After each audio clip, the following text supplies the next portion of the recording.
We've got a big podcast for you today, guys. We're going to be going through this year's punt guide, and I'm going to be ranking my top 5 favorite punt builds for 2024-25. Let's go! Jordan open. Chicago with the lead. Bryant to Shaq. Not a game. We talking about practice. LeBron James with no regard for human life. Anything's possible. Back out to Allen. His three-pointer. Bang! Curry for three. Wow! Unbelievable. Making it rain in New York. We the North are now we the champions. Not the destination, it's the journey. Mamba out. G'day and welcome again to the Ball Boys Fantasy Basketball Podcast. I'm your host, Mitch Casey, and you can find me on Twitter at Ball Boys Fantasy. And like we said off the top of the show today, guys, we're going to be talking about punting today. It's one of my favorite topics to discuss. I think by now there's a lot of information out there about punting, but I still think a lot of the information, a lot of the people talking about it sometimes miss the mark, and I think it's sometimes difficult, I guess, to sort of explain, and it's easy to kind of fall into the traps that I think punting does provide. However, I personally still believe that it is a very important strategy for head-to-head category leagues. If you are a points league player, unfortunately, this video won't apply to you. This is not going to be something that's going to be relevant or useful to you at all. So let this video play out, and otherwise I'll see you on the next one. But this one is very much something we can use in head-to-head category leagues. It can be used in roto leagues as well. However, I tend to not go into a draft in a roto league and look to punt. That might be something I shift to if I need to midway through the season. But generally in a draft, I will look to just go as balanced as I can and simply just get the value where I can, considering all the categories, whether it be 8-cat or 9-cat, it doesn't matter. So typically this is a head-to-head category thing. So we're going to start off with by talking about punting. Now, I'm not going to go into it in a lot of detail in terms of just generally what is it, how do we do it, what's some general strategies. I want to spend more of today's video talking about the specific builds that I think are the best going into this year. But before we do, in case you haven't already, what is punting? What are some general tips that we need to be aware of? If you don't know what punting is at all, I'll leave a link up here for my last year's video, which goes into the basics and what punting is, what it is as a strategy. But a summary, essentially, we're ignoring certain categories to concentrate our resources into the remaining 7 or 8 categories for our team. So that because it's difficult to be really good at everything, we're going to ignore 1 or 2 categories and focus in on the other ones that are left over. I've said this a few times, and I know other people like Josh Lloyd have said this before. Punting is not being bad at something intentionally. Now, it might happen during the process, and often it does, but I think there is a key distinction that you are not trying to be the worst free throw team or the worst field goal percentage team or the worst blocks team if you're punting that. You are just trying to simply ignore that category. You are changing in your mind, in your team, your build from a 9 category league to an 8 category league, and you are simply valuing the players based on those remaining categories. That is a very key distinction that you've got to get through your head, because a lot of people still get that tripped up and still pigeonhole themselves into that kind of thought process. Some people would argue that punting limits the amount of players that are, worthwhile and that you're chasing, but I actually would argue the opposite. I actually think it opens up a lot of players for you and gives you more choices, because players that might otherwise be knocked down because they've got a poor category in this one area, for you, they're a lot more valuable than for others. So they're going to rise up into calculations. So for me, that is a very key distinction. But what are some general tips when we're considering punting? What are some things that we need to be aware of? And I will bang on about these probably top 2 things a lot. You need to be aware of what categories and what stats correlate with each other. Okay, and this is very important, because if I punt a certain category, if I'm punting free throw percentage, I need to know that by doing that, and if I use a website that uses a punting tool and I click that and I get the value, a lot of big men are going to rise up to the top because naturally, if you punt free throw percentage, you're naturally going to get a lot of players who are good in field goal percentage, players who don't shoot a lot of threes, players who are good in rebounds and blocks. So you're going to get a very similar type of player rising up across the board, okay? So be aware of that, and when you know the correlations, you'll know that in that particular punt build, what's going to be easy to come by and what's going to be more difficult to come by, and where you should maybe focus on earlier in the draft and be extra aware of who are some players that in my build are still able to do that and provide me value in other areas as well as those things that I'm looking for. Okay, so be aware of the correlation. Be aware of scarcity. I've said this before, I think I've tweeted this out a couple of times, but the number one difference between a player who's experienced in category leagues and is good at category leagues and someone who's a bit more of a beginner or a novice or average is knowing about statistical scarcity. And categorical scarcity. It's the biggest thing I think that can improve your game if you're not already across. What categories go at what points in the draft? We need to know that points, assists, and free throw percentage are the hardest categories to influence after the first few rounds.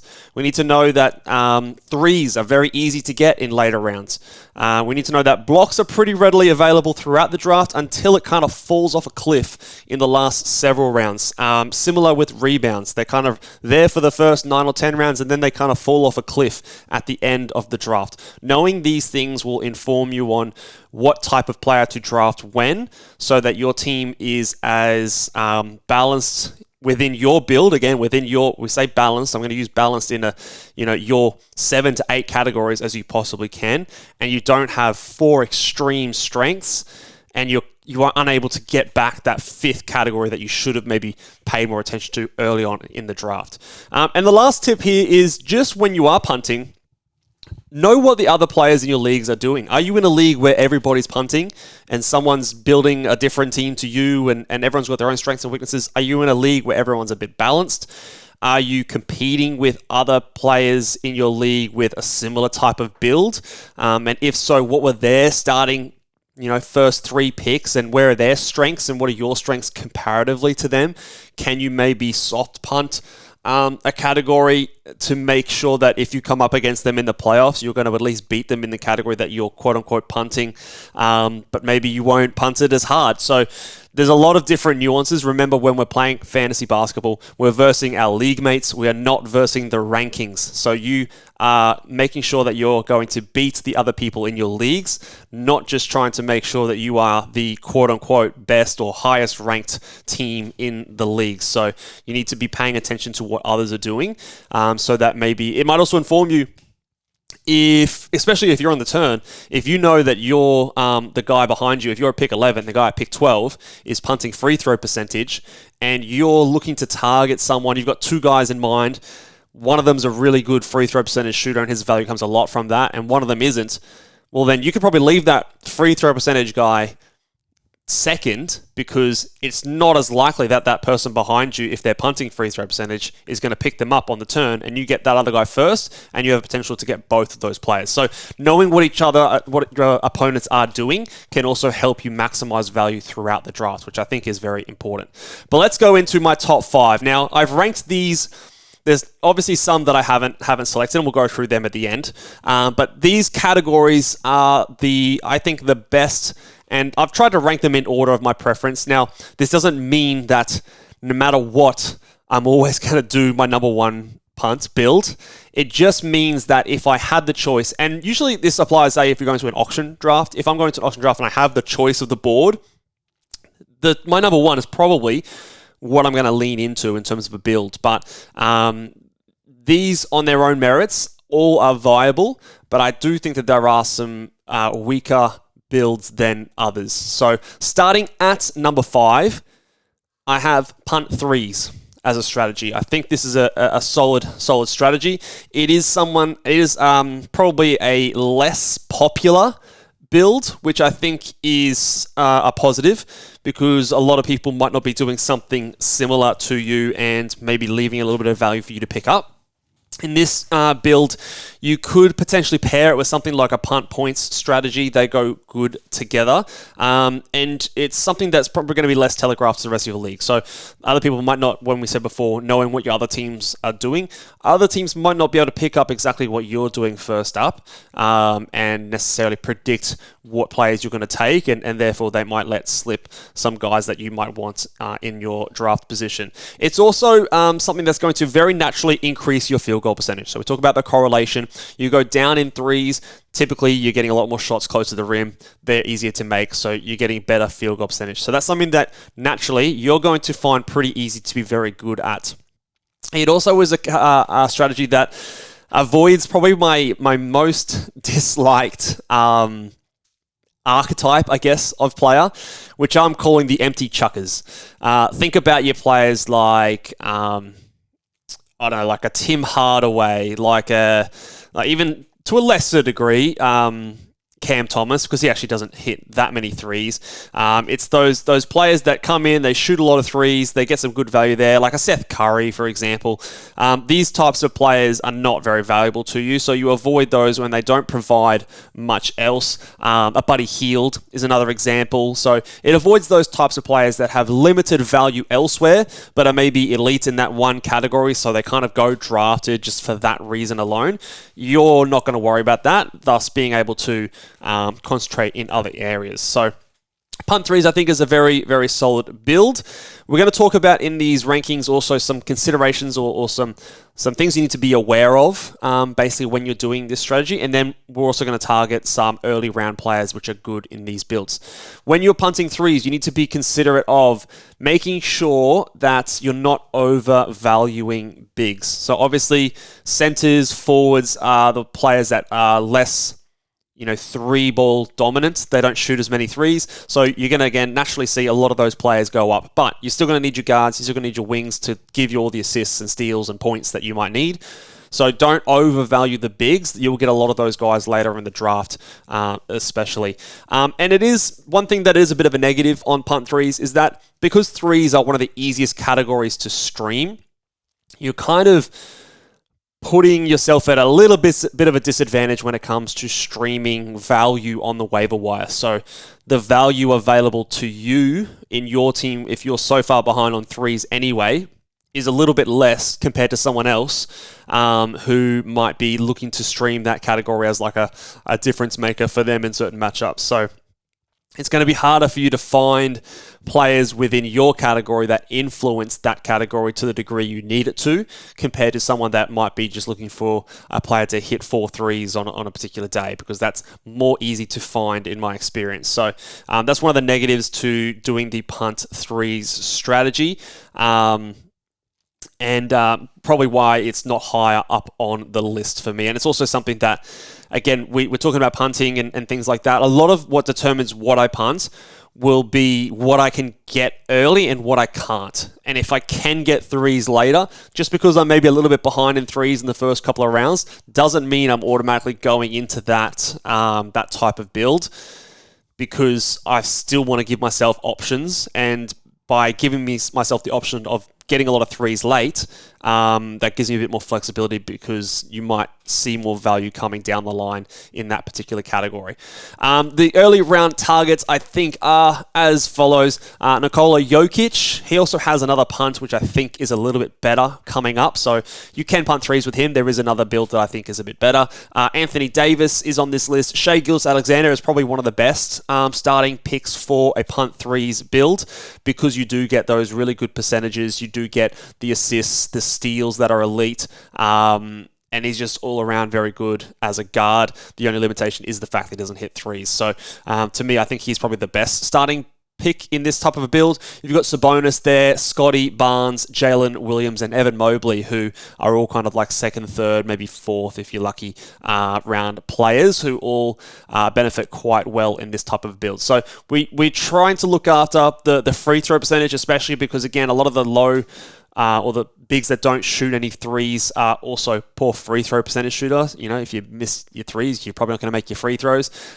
So just be aware of that. And that's why, again, Shai is such a really good starting pick. So someone like a Jalen Williams makes a lot of sense here. But if you're going like a Anthony Davis followed up by a Sabonis, just watch your free throw percentage, because you don't have... I know Anthony Davis improved his free throws, but it's still hovering around that average, and it could very easily slip back. And that free throw percentage is going to be hard to get a bit later. So just keep that in mind as well when you are punting the threes, that the free throw percentage is something that also can sometimes be one that accidentally goes along with it. And as long as you're aware of that and can make that conscious decision to maybe go a 2-category punt, I'm okay with it. But as long as you intend to do so, and it's not something you look back on and go, oh shit, I'm kind of in no man's land when it comes to my free throw percentage. All right, let's talk about the next category, punt, and it is at number 4, punt blocks, which I think is going to be a very popular strategy. I've already heard a lot of people talking about punting blocks as a big time go-to strategy this year in particular, with the rise of a player like Victor Wembanyama. The good positives are it's a low volume stat, so you get 1 block and it's pretty decent. You get 0 blocks and it's very bad.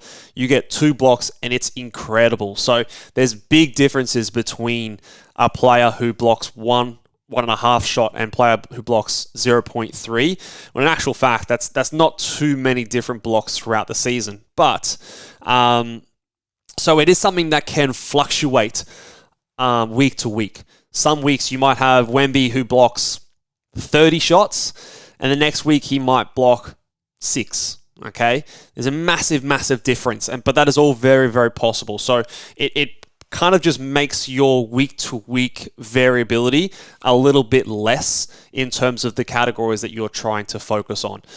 The other positive about blocks is that the guys who... There's only several players that really are what we would call difference makers in the blocks category. You know, you've got Wemby, Anthony Davis, Chet, Jaren Jackson, Rudy Gobert, all are sort of the players that block sort of 2+ per game, but there's not many others that do that. There's a few that block sort of between 1.5 and 1 blocks per game, but those real big needle movers are harder and fewer in between to come by. So when you do that, it kind of overinflates those players who are so elite in that category a bit disproportionately when it comes to rankings. And so by ignoring blocks, you kind of get a fairer evaluation of a player's complete game, in my opinion. And the other good thing about punting blocks is a lot of time if you're trying to force yourself to be good in blocks, especially later on, the players who block shots often have some pretty significant downsides. They'll either be poor free throw percentage shooters, like a Rudy Gobert. They might not score very much, like a Nicholas Claxton. They most of them don't hit threes. A lot of them don't have assists associated with them either. So you're taking hits in these categories just to make up in the blocks category. And sometimes that might not be worth it. So again, it just allows you to be a bit more diversified with your other categories if you ignore that one category in the blocks. Considerations to be aware of when you're punting blocks: it is very easy for a punt blocks category or a punt to turn into a punt blocks and field goals and rebounds category, because naturally a lot of the guards get boosted in this build. But I'm moving more and more away, myself personally, from multiple category punts, especially more than 2. I think punting 2 categories is okay, but if you start to get into punting 3 and definitely punting 4, which I know some people do, I think it's a very risky strategy for the most part. So now you can do it, but I think you need to be very intentional with how you go about it, especially, and figure out that you're going to be doing that very early on in your draft, because then you can make decisions with that in mind. But if you're doing it kind of halfway and you've kind of go, oh, well, I'm just going to give up on that, I think you might have missed out on some value in those early picks because you maybe didn't have that in mind, and maybe wasted a potential bit of value. So just be very aware. And this is what makes Nikola Jokic, to me, such a huge, big starting point, and why I would probably punt blocks with Jokic rather than threes, because he is absolutely elite in both of those categories. So it gets you off to a really, really good start. And even though he averages basically 0.8 threes and 0.8 blocks, or 1 3 and 0.9 blocks being equal, it's it's better for a big to be hitting a 3 per game than it is for a big to be blocking 0.9 per game. So that positional value, I think, is also important to consider. So this kind of boosts the value of the players who get you rebounds and good field goal percentage.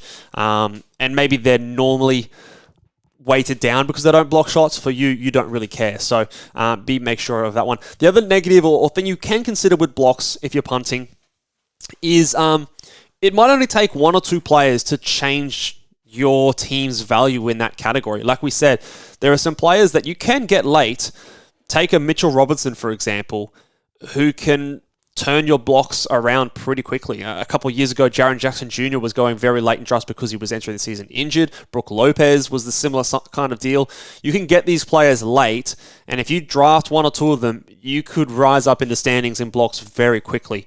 And the prevailing thought this season in particular is that if you don't have Wemby or Anthony Davis, you're not going to be up there in blocks. But just because you're not 1 and 2 doesn't mean you should ignore the category, because if everyone's punting blocks, then you don't need to average very many blocks to be middle of the pack or even top half of the pack in terms of that category. So you might lose in certain matchups going up against the Wemby, so you don't have to try and chase heaps and heaps, but you still want to keep that value in mind when you come up against other teams that are maybe doing something similar. So just be aware that just because you're not first or second doesn't mean you just completely give up on the category, especially if you're in a more competitive league. And especially if you are only punting, 1 or 2 categories. If you're punting 3 or 4, then yes, you need to be the best in each of those categories that you're not punting. But I think that, again, that bodes to a bit more of a risky strategy. So if you're not first or second, don't feel like you have to just completely give up on it, which I think is a lot of a prevailing thought this season. I think there's still some value in being at least average because it doesn't take that much investment into this category in particular. Some early round targets. So like we said, Nikola Jokic I think is the best starting pick. Steph Curry is obviously a really good one. Jason Tatum I like in this build. Again, a player who can give you solid rebounds. His field goal percentage isn't the best, so you still need to look after that category, but at least he's a solid rebounder. Sabonis, again, kind of like a Jokic, like a mini-me Jokic. He does have his free throw percentage issue, which is the consideration here. LaMelo Ball and DeJounte Murray are 2 players that can rebound solid enough for their position as well, which makes a lot of sense for me in that type of a build. So those are some good targets, I think, for us to aim for in the first sort of 2 to 3 rounds. Let's go to the next one. Number 3 is punt free throw percentage. An oldie, but a goodie, man. This one has been, it stood the test of time, right? This was, I guess, I wasn't around from the beginning of this type of strategy, but it was definitely the first punt strategy that I was ever aware of. Back in the day, it was Dwight Howard, Andre Drummond, and DeAndre Jordan, all those types of players that you would draft and punt free throw percentage. Now it's Giannis and potentially Luka Doncic. It's very, very well known, but the fact still remains is that the biggest changes in a player's value comes from punting this position. It is the single biggest negative. I think actually I've got this here. Giannis's free throw percentage is the single greatest negative in any player's value in any particular category. And it's not like it's far and away the worst category that any player has in the game. So he goes from someone who's ranked in the 3rd or 4th round to someone who's a top 5 player by simply ignoring that one category, which is exactly what punting should be there for. Changing a player's value in your build versus everyone else's. So it makes the most sense. And there's a lot of players that fit this build. Players like Rudy Gobert, Nicholas Claxton, Şengün, Paolo Banchero, Jakob Poeltl, Mitchell Robinson, Clint Capella, Sabonis, all these players are massive negatives in that category. And so by changing that one category, it does create a big difference in their value to your team. So compared to any other stat, any other category, threes, field goal percentage, none of them come close to free throw percentage. It changes the board the most. It is also free throw percentage. It's a very volatile category year to year. Think about some of the players that have gone inexplicably from good free throw shooters to bad free throw shooters. players like Anthony Davis, we've talked about before. He was a mid-80s guy in New Orleans and has recently, he's picked it back up, but before that, the previous few years, he was a bad free throw percentage shooter. Russell Westbrook is a very classic example. He was someone who was an awesome free throw shooter for years and then for some reason just fell off a cliff. And even on a week-to-week basis, it doesn't take too many misses at the line for you to be below average and to be a drag on your free throw percentage. So that's a positive in our factor. We don't have to worry about any potential fall-offs in a category to what we were expecting. And then free throw percentage is simply, in my opinion, and I think it's pretty difficult to argue, it is the hardest category to make up after the first 2 rounds. Now, you can get good free throw percentage shooters. Fine, absolutely. You can get a guy in, round 6 who is an 87% free throw percentage shooter. But he might get to the free throw line, twice a game. The guys who get to the free throw line a lot and hit it at a high percentage are very, very much concentrated in the first 2 to 3 rounds of a draft. So it is extremely difficult to get that back up to average and to above average if you take someone who is actively dragging you down whilst everyone else is getting players who are launching you up. The difference at the beginning of drafts is enormous. And that's why even someone like a Luka Doncic, who we'll talk about in a second, even though he's improved his free throw percentage, I still think he is someone that you could definitely build a punt free throw percent team around because of the fact that it is so difficult to make up afterwards. And I know some people have talked about you can get Giannis back up to average and things like that. And I know that it's possible. I would just never be interested in attempting to do that because I just think it's futile, and why waste that draft capital doing so when you could just ignore it and build on your other strengths? I understand that it's possible. I just would never look to do it myself. So there is that.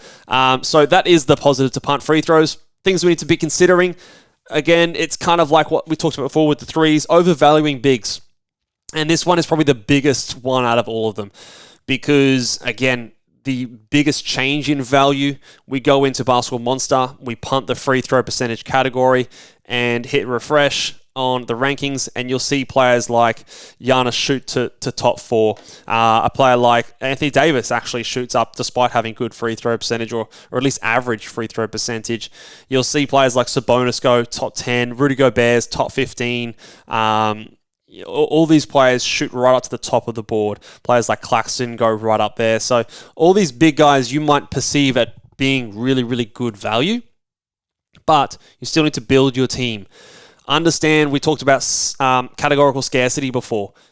Points and assists in your build in particular are very, very important to get early. Because if you don't, you're again going to find yourself in that accidental multi-category punt where you're punting free throws.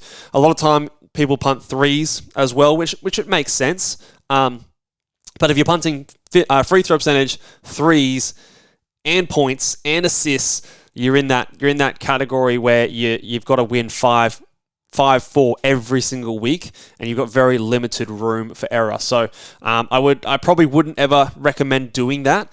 I would try and go for just the 2, I would say. Maybe a soft punt on turnovers because of just the way it values players.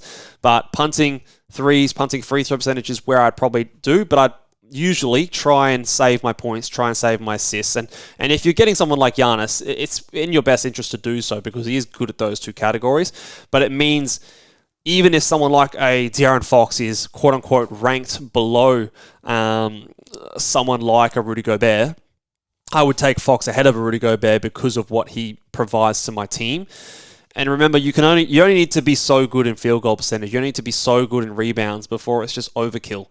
And that's always a big mistake I see people make, particularly with this build, is they just go overkill with the strengths. They go overkill with the rebounds, the field goal percentage, the blocks, and they dominate all year in those categories, but then they find it really hard to get that 5th category win in my experience. So, and then the last consideration is that's a very telegraphed build. You take Giannis, everyone knows you're punting free throws.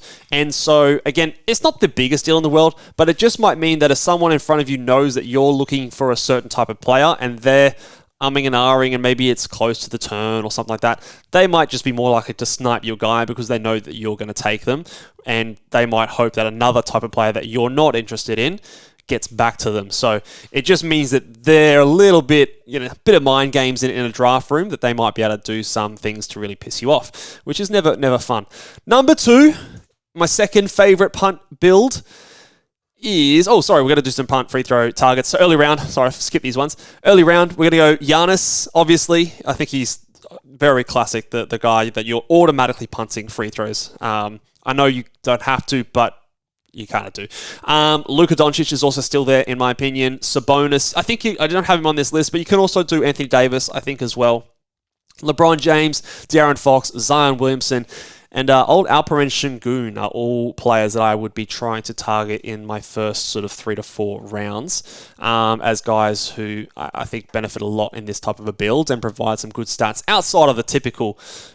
all of them do give you good rebounds and field goal percentage, but a lot of these players give you good scoring and assists, which is what we are after. All right, let's go to number 2, punting assists. Assists, much like scoring and free throw percentage, they dry up very fast. And often, like what we talked about before with blocks, in later points in the draft, if you're trying to get assists, you're making concessions in other areas. You might be having to get a player who doesn't score very much, or a player doesn't shoot many threes, or they have really, really low rebounds and blocks, poor field goal percentage, all those kind of things, high turnovers. The assist turnover ratio is awful compared to some of these guys in the early rounds. So it is very difficult, and this is what we talk about, that categorical scarcity, and why some of these players, some of these punt builds I have a preference for over others. It also naturally improves your turnovers, and it's becoming more and more popular, and I think rightfully so, that people are ignoring the turnover category when it comes to valuing players, which I think is good, but it is still a category at the end of the day. So whilst I still, when I'm valuing players in a punt assist, I will punt turnovers in my projections or my rankings when I'm looking at data, you're more than likely still going to come out as one of the best teams in turnovers because they have such a strong correlation together, which, again, is a nice thing. It's another category that you can hope to win most weeks.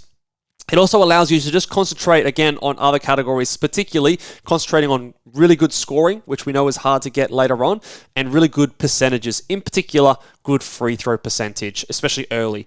So if you can concentrate on getting those 3 things really strong, then you're going to set yourself with a good base to then target sort of your other categories in threes, rebounds, and blocks later on in the draft. So I think it's a very strong strategy. And a lot of people love the guards, man. Like the point guards, like some of the best players in the NBA are all point guards. So sometimes they're overvalued in fantasy drafts. So I think it's a way you can pick up some good value. Some things to consider when punting assists. Again, this is like the 3rd or 4th slide I've had this on, but overvaluing bigs. Again, when you punt assists, a lot of the centers are going to rise up the big board or rise up your draft board. Don't overvalue them, okay? The second point here, which is really point B to the overvaluing bigs, point A, consider positional needs. You still need a point guard, okay? You still probably need at least 2 or 3 point guards to make sure that you're able to play enough games every single week. And point guards don't just give you value in assists. They give you value in points. A lot of the best point scorers are point guards. They give you lots of threes and free throw percentage, good steals.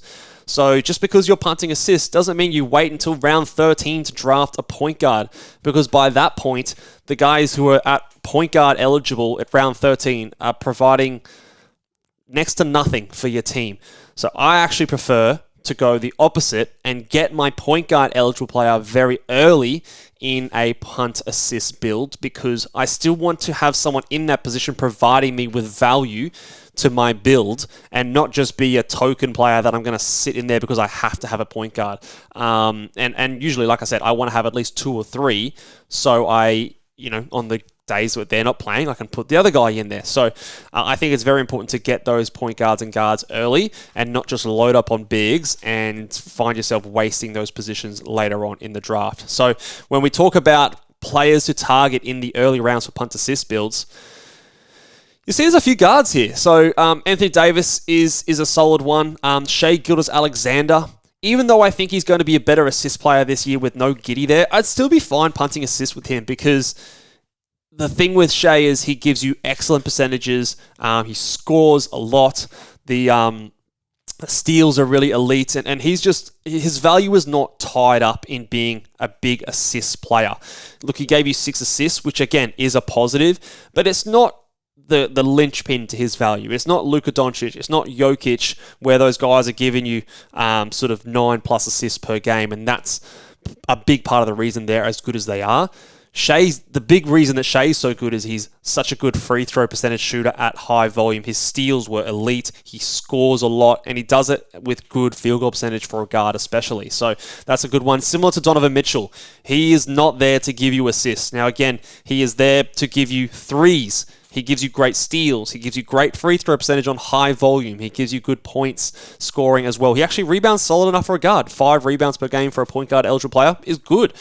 Again, if you're waiting till the last pick of the draft to get a point guard, you're not going to get a point guard that averages 5 rebounds, or gives you, 1.8 steals. That's just not going to happen. So, filling that value, that positional sort of area of weakness in that typical build with a player that still provides really good value, I think is really, really strong. Other players, Kevin Durant and Devin Booker, both look to lose assists this year, which in this build, we don't care about. Good scoring, good percentages. You guys get the gist. My number 1 category or build punt strategy, which some of you might have already guessed already, is, where is it? It's not there. Is punting points. Punting points, I think, personally, is the best strategy when it comes to building your team with punting that there is. If I went into an auction draft where I have the choice of any player, this is more than likely, unless we see some crazy undervalued players come in and a different strategy kind of evolves, this is kind of the lens that I would go into an auction draft with this in mind. Now, some people would say that it's hard to do. I don't think it's actually that hard to do. I think what happens is when you go into a punt point strategy, people have the wrong mindset. Because the best players in fantasy basketball still score a lot of points. If you go into Basketball Monster and you go to the rankings from last year and you click that punt category and you click punt points, the top of the board doesn't look all that different. You've still got Jokic and Embiid and Shea and Anthony Davis and Wemby all up the top there. It's not a dramatic change up like when you punt the free throw percentage. However, like we talked about with assisted free throw percentage, points more than any other category is the hardest category to catch up in. When you're drafting a player like Tyrese Halliburton, who scores maybe 21 points per game, compared to someone who's drafting someone like a Shai Gilgeous-Alexander, who scores 30 points a game, you're 9 points per game behind that player. So in the next round, for me to be just equal, I need to draft someone who's scoring 9 points per game more than the player you're drafting, and so on and so forth. And that's just really difficult to do because those kind of differentials just don't happen later in the draft. A lot of players are scoring close to that 15 to 20 points per game for a long time. So you're going to have to do that over consecutive rounds to make up the difference. And I think it's a really, really hard thing to do. So just don't worry about it. Concentrate your time and energy in other areas. The other thing that I really like about punt points is it adds value to a lot of different types of players. You saw before in a lot of the other sort of screens that a lot of the times the message was don't overvalue the bigs, because when you punt free throws or you punt threes or assists, a certain type of player gets elevated in value, which leads to people being too strong in some areas and not strong in enough. Whereas a punt points, there are a lot of bigs that benefit, but there also are a lot of guards that benefit in this situation as well that give you those good assists and steals. So I think in terms of punts that kind of share the love equally, this is right up the top there for me. And it's still pretty easy to build a balanced team in mind when you're just punting the points category. I think it's also very easy to find value off the waiver wire because you're not picking up players who are helping you in points off the waiver wire. But you can find players that maybe for, especially short-term, give you value in assists. If there's a short-term injury to another guard, you can get players who give you steals and threes and rebounds and blocks off the waiver wire, especially as injury replacement players. So for your 8 categories, that's a bigger percentage improvement on the waiver wire than some of the other categories that people might be stressing about for their team. And at the bottom line, end of the day, it's like human nature. We overrate points. We overrate scoring because in the real NBA, that's the name of the game. We want to put the ball in the basket and we want to score more than the other team. And the players who do that the best are the best players. So naturally, when it's one of 9 categories, it's not worth any more than turnovers are. It's not worth any more than steals are. But it's something that a lot of us have a hard time letting go because it is the category that is the main one. So a lot of people will overrate it, and in their mind, if you've got a difference between 2 different players, a lot of people will just go for the guy who scores more, even though at the end of the day, they might not be the better fantasy player from a rankings point of view, leaving you the ability to kind of pick up the scraps and get more value in that sense. Just like the others as well, like with the assists and things like that, it naturally boosts your turnovers. A lot of the players who don't score as much don't turn the ball over, which I think is something also to be said. And you can often get those players that have really good assist to turnover ratios. Think Halliburton, think Chris Paul, think the Jones brothers. Like these guys are usually really good assist to turnover players, but don't score very much. So you can capitalize on that.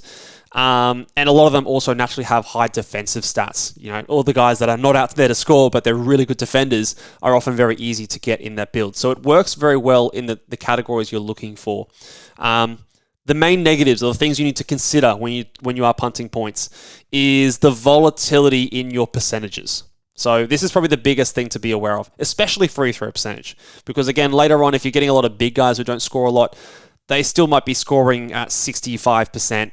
You know, think about Isaiah Hartenstein or these other guys, Jakob Poeltl. These guys are usually good in this type of a build, but they don't score very much. But they're so good at field goal percentage that it's still able to offset some of those other ones. But the free throw percentage is usually the big one because you're not floating that percentage with good volume. It might take only a few bad scoring or shooting nights for that to really affect you. So week to week, your average on a week-to-week basis will fluctuate, probably more so than a lot of other teams.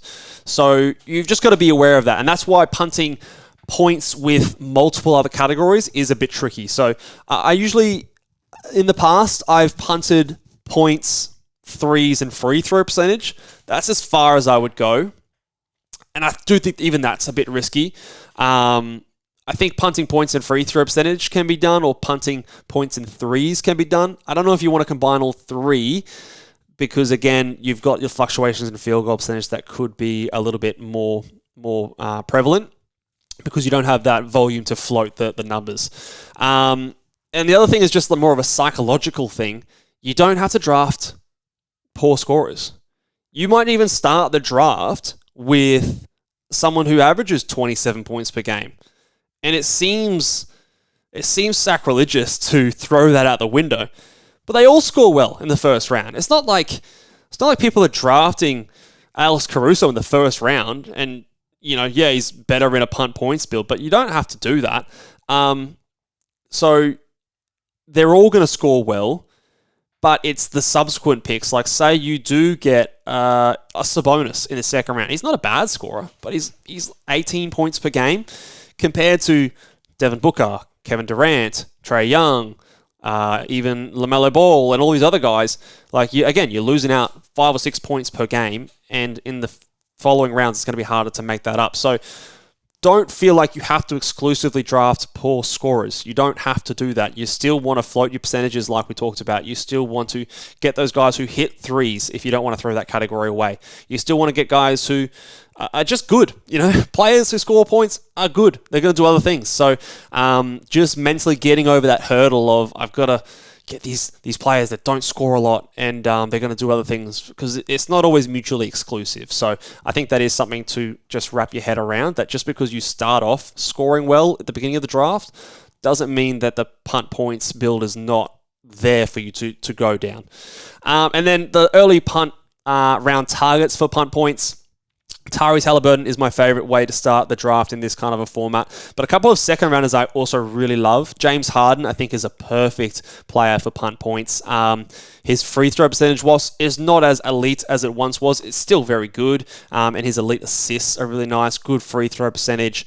His poor field goal percentage and turnovers, I think, in this type of a build is less of an impact, because you're not going to have too many other guys in that type of kind of mold. Fred VanVleet is really awesome, similar to James Harden. You don't have to punt the field goal percentage with him, because you pair him with someone like a let's go someone like, I don't want to use, like an Isaiah Hartenstein, who hopefully will see more usage this season, and your field goal percentage is not quite back to good, but it's back to solid. Okay, and you only need a few other selections like that. It's less of a mission to improve that than a poor free throw percentage shooter, in my opinion. Paul George going to Philadelphia with Embiid and Maxey there. His scoring might take a dip, but he's still going to be a really good 3-point shooter. He's a good free throw percentage guy, really good steals, solid assists from a power forward eligible player. So I think he is a very solid start. Chet Holmgren is a guy that probably gets knocked down because he doesn't score as much as some of those other guys, but really solid percentages, blocks, rebounds, solid assists, I think, from a center eligible player as well. And Scotty Barnes, again, not a bad scorer. He's at 20 points per game, but it's not that elite tier where a lot of other people in his area are being drafted do score. So those are some really good targets. And then later in the draft, you can get your Draymonds, you can get your Chris Pauls and all those other guys, and they'll be there. But the purpose of this build is to wait until they're there so you can extract that value and get the guys at the start of the draft that maybe do score well, but also do a lot of other things really well as well. So that is the punt guide there, guys. Some strategies that we didn't talk about that weren't in my top 5. Probably the most notable is the punt field goal percentage category or strategy. I think it's generally a really good strategy most years, but I do fear that this year, and probably for the next little while, at least until he gets better, and even then it's just going to be tough to beat this team. But the team who drafts Wemby, a pick 1 or 2, they're going to be punting field goal percentage, and I would recommend it. I think if you're punting field goal percentage and you don't have Wemby on your side, it's going to be very hard to beat the Wemby team, because they're starting at such a strong position when it comes to blocks and field goal percentage. Blocks especially. Like, it's going to be so hard for you to catch up to them in that category. So you're going to have to be better at them at their strengths. So if they're punting field goal percentage, naturally you're going to see points and assists and threes, free throw percentage, usually the really strong categories. You're going to lose to them in blocks. You're probably going to lose to them in rebounds too. So you're going to have to be even better than them at points, assists, threes, free throw percentage, which more often than not leads to you punting multiple categories. And I just think that is a difficult thing to pull off. So this year especially, if you're not the Wembanyama team, I think punting field goal percentage is an uphill battle for the most part, because there's just someone out there in your league that just has such a head start on your build that you do. I'd be tempted to go a different angle personally and maybe try and do something a little bit different. I've seen some people, I think Kingy also loves to do this, punting both percentages. To me, it seems counterintuitive. I think you're kind of pigeonholing yourself, I think, into a bit of a niche where there are a few players like Paolo Banchero, some of these players which are just real scorers, like the RJ Barrett sort of type. He's not a great example, but like that type of player, the player that just, Russell Westbrook was the example for years. DeMarcus Cousins back when he was a thing. Like, those were the type of players you'd be putting yourself into. But I don't feel like the pool of improvement that you're seeing from players is big enough for me to go into that one. And often when you punt one percentage, like field goal percentage, you're going to get players with good free throw percentage kind of naturally prop up. You've punt free throw percentage, you're naturally going to be good at field goal percentage. So I feel like if you punt both, they kind of cut into each other's value. So I'm not too big on that one either. And then punting steals. This is an interesting one because we know that steals are the most variable category year to year, and also right up there when it comes to week. It's definitely viable. It's something I haven't done much of. I love it as a pairing to the punt assist build that we talked about earlier because I think they go well together. I just don't know if you're creating as much value compared to some of the other categories when you're punting on its own. And it doesn't, again, it doesn't correlate strongly with a lot of other categories. It correlates inversely with points, I think. So usually you can get good scorers in a punt steal build. Think of like your Devin Bookers and things like that. They get dragged down because they don't steal the ball very much. Steph Curry this past season. But I could be proven wrong. Punting steals is probably the closest one, I think, to that top 5. But often I use it as a second category punt. I don't think it's a very strong... If you're just going to punt one category, it's steals. I think it probably pairs better with something like a punt assist and doing it that way. Or you could punt steals and free throw percentage, for example, and go at a different angle that way. So for that reason, it didn't make my top 5, but one to consider. If you've had some really good success punting steals, please let me know in the comments section below. Would love to hear what you did and how you made it work for you there. But hopefully you guys enjoyed that one. We went nice and in detail with a lot of those ones. I'm not going to do like individual specific guides on every single punt build, so hopefully this video covers it all. And then we're going to start to talk about, in the future, some other videos we're going to be covering.